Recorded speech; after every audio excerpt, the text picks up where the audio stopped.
Hello everyone. ఈరోజు నేను మీతోటి షేర్ చేసుకున్న విషయం ఏంటంటే రైల్వేస్ గురించి అండి.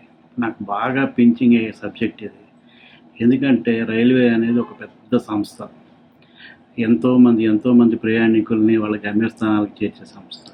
కానీ నాకు అర్థం కాని విషయం, నాకు బాగా పించేది ఏంటంటే ఈ ట్రైన్స్ ఈ స్టేషన్స్లో కొన్ని స్టేషన్ దగ్గర ఎందుకు ఆపరండి? ఒక్క ఒక్క నిమిషం ఆపితే గ్రేట్. పాపం ప్రయాణికులు దిగేవాళ్ళు దిగలేరు. దిగేవాళ్ళకి బోల్డెన్ని సామాన్లు ఉంటాయి. అక్కడ గేట్ కాడే ఎంతోసేపు నిలబడి ఉంటారు. పిల్లలు, ముసలోళ్ళు ఉంటారు. వాళ్ళు దిగేవాళ్ళు దిగాలంటే టెన్షన్. దిగేవాళ్ళు దిగాల్సి వస్తుంది, ఎక్కేవాళ్ళు ఎక్కాల్సి వస్తుంది. ఈలోపు అక్కడ హార్న్ వేసేస్తుంటే వెళ్ళిపోతుంటారు. అంత కొంపలు మునిగిపోయింది ఏముందండి. మన అలాంటి ట్రైన్స్ ఏమన్నా మనకేమన్నా కరెక్ట్గా అన్ని ట్రైన్కి షెడ్యూల్ ప్రకారం ఏమన్నా లేట్ లేకుండా ఉన్నాయంటే మనకి మెజారిటీ శాతం ఎక్కడ కూడా ఏ ట్రైను టయానికి రాదు. ఎప్పుడన్నా అకేషనల్గా ఏదైనా వస్తే రావచ్చు, కానీ ఏ ట్రైన్ కూడా ఇన్ టైంలో నడవు. మనకి ట్రైన్ స్టార్ట్ చేసి కొంచెం దూరం వెళ్ళగానే స్టేషన్ దాటంగా ఆపుతారు. అది ఎందుకు ఆగిందో మనకు తెలియదు. తర్వాత కొంచెం దూరం బాగా ఫాస్ట్గా వెళ్తుంటుంది, ఆపేస్తారు ఏదో ఒక స్టేషన్లో. అది ఎందుకు ఆపారు అనేది కూడా మనకు తెలియదు. మనం ఎవరో ఒకళ్ళు నాలెడ్జ్ ఉన్నవాళ్ళు పక్కన వాళ్ళు ఏదో పలానా బండి వస్తుంది, ఆ బండి క్రాసింగ్ కోసం ఆపారు అని చెప్పి అనుకోవటం తప్పితే మనకు ఆ బండి అసలు ఎందుకు ఆగింది తెలియదు. అది ఎంతసేపు ఆగుతుంది, ఎప్పుడు వెళ్తుంది కూడా మనకు తెలియదు. సో ఎంత లేటుగా ట్రైన్స్ నడిచేటప్పుడు ప్యాసింజర్ని ఎక్కించుకోవడానికి ఒక 2 నిమిషాలు ట్రైన్ ఆపితే ఏంటండి నష్టం? నాకు భలే విచిత్రం అనిపిస్తుంది. కొన్ని ఫర్ ఎగ్జాంపుల్ నేను ఒక డేటా కూడా తీశాను. ఇది ఏంటంటే ఇది చూడండి, ఇది ఇంటర్సిటీ ఎక్స్ప్రెస్ అండి. Bidar to Machilipatnam intercity express. లింగంపల్లిలో స్టాపేజ్ అంతా 1 నిమిషం అండి. జనగాం అంతా 1 నిమిషం. కాజీపేట 1 నిమిషం. మహబూబాబాద్ 1 నిమిషం. ఖమ్మం 1 నిమిషం. గుడివాడ 1 నిమిషం. సో ఇక్కడ ఏమవుతుంది, ట్రైన్ పాపం ఒక చిన్న స్టేషన్స్ వచ్చేటప్పటికి వాళ్ళందరూ ఎక్కువసేపు ఆగదని చెప్పి గేట్ దగ్గర నిలబడి వాళ్ళు దిగాలి. వాళ్ళన్నీ ఒకళ్ళు దిగి సామాన్లు అందుకొని దిగాలి.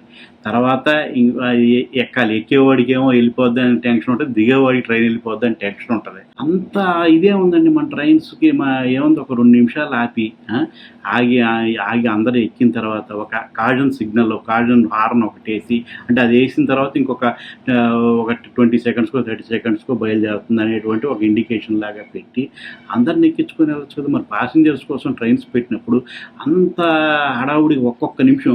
కొన్ని చోట్ల ఏమైందంటే స్టేషన్ మనకి చిన్నదిగా ఉన్నప్పటికీ కూడా అక్కడ వాల్యూమ్ ఎక్కువ ఉంటుంది. అంటే కమర్షియల్ యాక్టివిటీ కానీ అక్కడ కొన్ని చోట్ల స్టేషన్స్లో ఎక్కేవాళ్ళు దిగేవాళ్ళు చాలా ఎక్కువ మంది ఉంటారు. సో ఈ విషయాన్ని ఏంటంటే రైల్వే అథారిటీస్ దీన్ని ఎందుకు కాంగ్రియన్స్ తీసుకోవాలి, దీన్ని తీసుకొని దానికి ప్యాసింజర్స్కి ఫెసిలిటేట్ చేయాలండి, కన్వీన్స్ చేయాలి. లేకపోతే ఎందుకంటే రైల్వేస్ మనకి ఇంత పెద్ద రైల్వే వ్యవస్థలో 1 నిమిషం ఏంటంటే నవ్వు వస్తుంది. 1 నిమిషంలో వాడు ఎక్కడే వెతుకుతారు. ఇంకా చాలా ఉన్న ఇష్యూస్. డిస్ప్లే బోర్డ్స్ ఉంటాయండి మనకి, A1 ఇవన్నీ కనిపించవు. ఆ బోర్డు ఎంత ఉంటుంది. మనకి ఫస్ట్ 2 తప్పితే ఇంకెక్కడ ఉందో మన బోగి ఎక్కడ ఉందో ముందే వచ్చిన వాళ్ళకి ఏదైనా అది కాస్త ముందే వేయటం మొదలు పెడితే మనం ఐడెంటిఫై చేసి ఎక్కడ ఉన్నాం. కొంచెం ఆ టయానికి కనుక వచ్చాడంటే ఆ డిస్ప్లే బోర్డులోనూ ఉపయోగం. ఎక్కడికి వెళ్ళాలి, ఎటు వెళ్ళాలి, ఎత్తుక్కున్న లోపల ట్రైన్ హార్న్ వేసేస్తాడు. అంత అవసరం లేదు దానికి ఏంటంటే ట్రైన్స్ని ప్రతి చోట ఒక సఫిషియంట్ టైం, అంటే అట్లీస్ట్ ఒక మినిమం టైంలో ప్యాసింజర్స్ అందరికీ కన్వీనియంట్గా దిగేవాళ్ళు దిగడానికి ఎక్కడికి ఆ మెకానిజంని డెవలప్ చేసి, ఆ సిస్టమ్ని అడాప్ట్ చేసి, ఆ మెకానిజం డెవలప్ చేసి దాని ప్రకారం చేస్తే బాగుంటుంది అని నా ఒపీనియన్ అండి. ఇది నా అభిప్రాయం మాత్రమే. మీ అభిప్రాయాలు కూడా కామెంట్స్ రూపంలో షేర్ చేయండి. నేను దీన్ని రైల్వే అథారిటీస్ దృష్టికి తీసుకెళ్ళి దీన్ని ఏదో ఒక రిప్రజెంటేషన్, నేను సక్సెస్ అవ్వచ్చు అవ్వకపోవచ్చు, అట్లీస్ట్ మన తరపు నుంచి ఒక రిప్రజెంటేషన్ అనేది ఉంటే అట్లీస్ట్ ఇది ఒక ప్రాబ్లం ఉంది, ఫేస్ అవుతున్నారు ఈ ప్యాసింజర్స్ అనేది వాళ్ళ దృష్టికి మనం తీసుకెళ్ళాలి కదా. చాలామంది ఎన్నో సమస్యలు ఉండి ఎవరు చేయరు, ఎందుకంటే ఏం అవదలే అన్న టైప్లో, లేకపోతే మనకెందుకు లేని టైప్లో అనుకుంటారు. సో దయచేసి మీరు అలా అనుకోకండి. నాకు మీ సహకారం కావాలి. మీరు కామెంట్స్ రూపంలో మీ అభిప్రాయం తెలియజేయండి. Thank you.